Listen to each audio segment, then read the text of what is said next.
So, hi guys, it's Alex again, continuing our visualization series, and we'll do the same as in the last video, where we're going to go forward 4 moves total, so 4 moves for each side, which is the same as saying 8 ply. So just to clear that up for those of you who are unsure about this word ply, what it means is, let's say that I play the move e4 and black plays the move e5, and now white plays the move knight f3. We could say that this is white's second move. But in total, we've had 1 move here, 1 move for black, and then 1 move for white. So in total, we have had like 3 half moves, so to speak. So although here in this position, we would be only on move 3 of the game, because each side has played a move, we call the individual moves that each side has played a ply. So in this case, we're going to be moving forward 4 moves total, or rather 8 ply. So let's go for this and see how well you can follow along. So this was a game, by the way, played from the white side by Joseph Blackburne, a very famous player of his time. And he started with the move e4. Black played e5, d4, e takes d4, c3, d takes c3, bishop to c4, and d6. So, how well can you see that position? Let's put it on the board. e4, e5, d4, e takes d4, c3, gambiting a pawn, d takes c3, bishop to c4, and d6. Now let's continue. White played knight takes c3, knight c6, knight f3, knight e5, knight takes e5, d takes e5, bishop takes f7 check, and king e7. Can you see the position clearly enough to understand why black didn't capture the bishop on f7, or indeed why white was able to play such a move? Well, let's put the position on the board. Knight takes c3, knight c6, knight f3, knight e5, knight takes e5, d takes e5, and bishop takes f7 check. Now perhaps we can see more clearly why black didn't capture the bishop, because the queen was under fire here on d8. King takes f7, the queen would have been lost. This is really quite weak play by the black player, because in this position, if we step back a few moves, white had this position with the knight on f3, and black here played the move knight to e5. If he had been able to see ahead a few moves and picture the position on the board, or visualize the position, he perhaps would have spotted bishop takes f7. In fact, all he needed to see was 1 ply, knight e5, a 2nd ply, a 3rd ply, and that 4th ply, bishop takes f7, perhaps as most as the 5th ply, king takes f7, and the 6th ply, queen takes queen. So being able to see about 3 moves ahead or 6 ply ahead would likely have saved black from disaster in this game. So let's fast forward. The position that we left off at is here with the king on e7. And let's see how Joseph Blackburne continued. He played bishop g5 check, knight f6,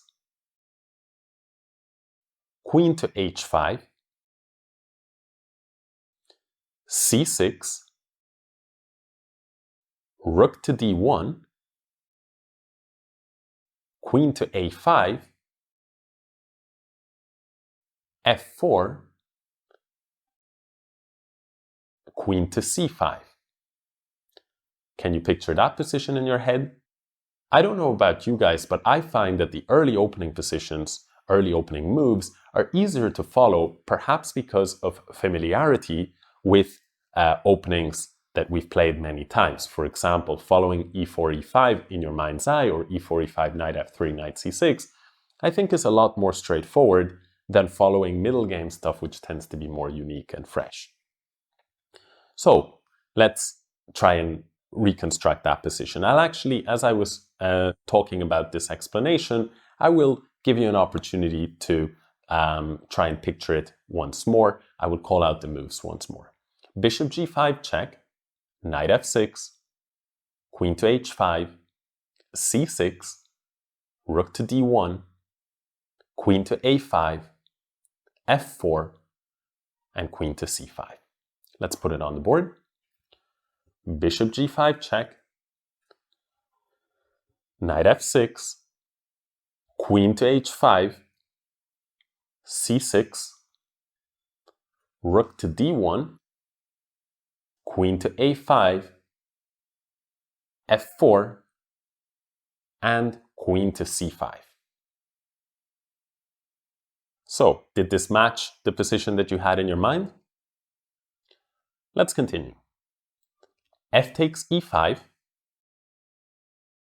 queen takes e5, castle, h6,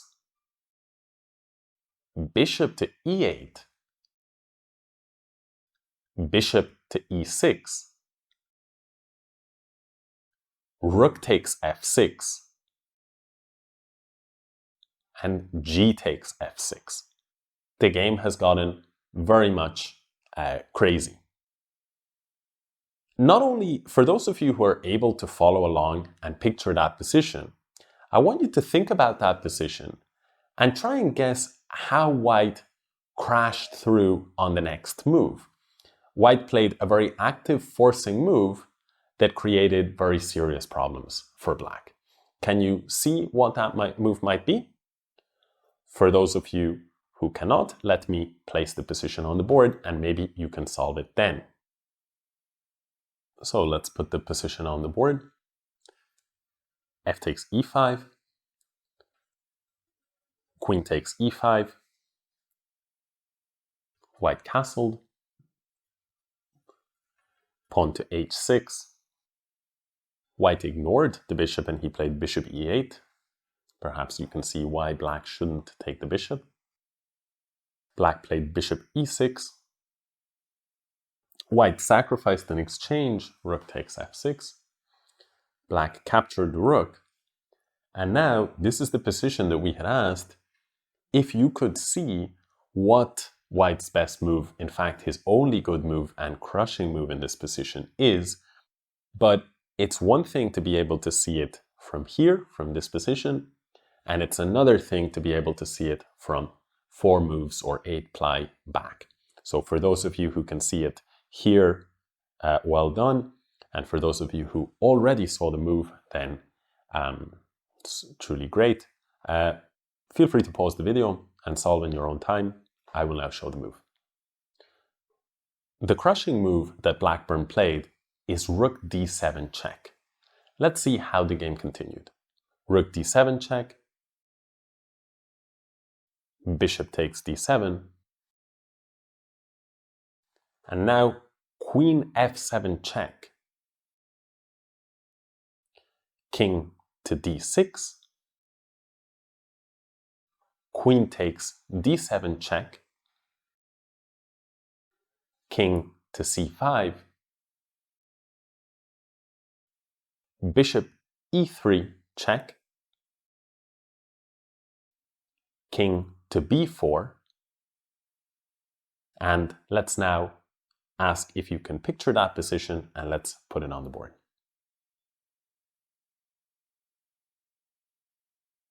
Rook d7 check, bishop takes d7, queen f7 check, king d6, queen takes d7 check, king c5, bishop e3 check, king b4. So, in this position, white has sacrificed quite a lot of material, but on the other hand, as we can see, the black king is in serious trouble over on b4. The game actually continued with the moves queen takes b7 check, and after black went king to a5, what do you think about that position? This time we won't fast forward more, this is just a couple of ply. Take a look at that position and ask yourself how you might continue there as white, or do you see a very clear path to victory? So, in fact, after queen takes b7 and king a5, Blackburne comments that in that position he announced mate in 3 moves. Of course, nowadays to announce checkmate in 3 is really maybe not a very polite thing to do. In fact, it's not even allowed. But back then, and this was, I think, a simultaneous exhibition game, it was a different case and it was a different time. So, where is the checkmate? Queen takes b7 check, king a5, b4 check, bishop takes b4, bishop b6 check, a takes b6, and queen takes a8 is checkmate. Can you see that position in your mind? Let's put it on the board. Queen takes b7 check, king a5, b4 check, bishop takes b4. There are no squares for the black king. Bishop b6 check, a takes b6, and now queen takes a8 is checkmate. Now with the position on the board, it should be clear black has no square whatsoever. b5 is occupied by the knight.